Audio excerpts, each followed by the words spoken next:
மண்ணுரைகளை வர வச்சிடலாமா? சொல்லணுமே நல்லா. ரைட்.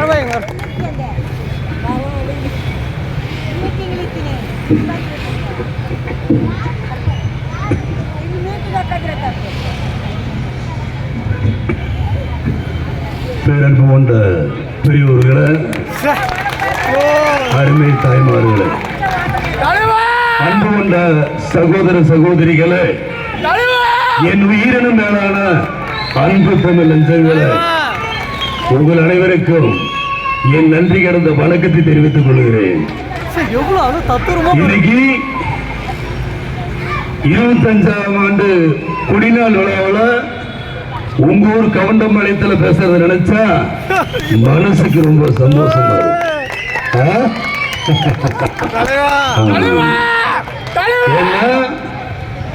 கோயம்புத்தூருக்கு வர்றது எனக்கு புதுசு கிடையாது.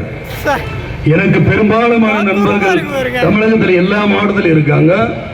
இன்றைக்கு இருக்கிற காலகட்டங்களில் ஒரு அரசியல் கட்சி நடத்தணும்னா அது எப்பேற்பட்ட சிரமம்னு மற்றவங்களுக்கு தெரியுது இல்லையோ, என் தொண்டர்களுக்கும் என் தாய்மார்களுக்கும் என் இளைஞர் பெருமக்களுக்கும் நன்றாக தெரியும். நான் கடந்த அந்த பாதை என்ன, ரசிகர் மன்ற காலங்களாக இருக்கும்போது விடவே மாட்டாங்க. எங்களுக்கு கொடி வேணும், கொடி வேணும், எங்களுக்காக ஒரு அடையாளம் வேணும்.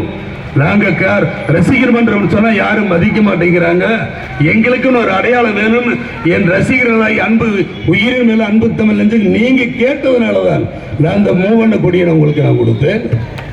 அந்த கொடிகளுடைய அடிப்படை எண்ணங்கள் என்ன? நான் கொடி வெளியிடும் போது கூட நான் கிட்டத்தட்ட பல்வேறு படப்பிடிப்புகள் இருந்தாலும் கூட என்னுடைய ஆரியர் நண்பன் இப்ராஹிம் ராவுத்தர் தான் உங்களுக்கு கொடியை வெளியிட்டாரு. ஏன் சொல்றேன் அப்படின்னு நீங்க தெரிஞ்சுக்கணும். தேசிய முற்போக்கு திராவிட கழகத்தினுடைய வரலாறு தெரிஞ்சுக்கணும்.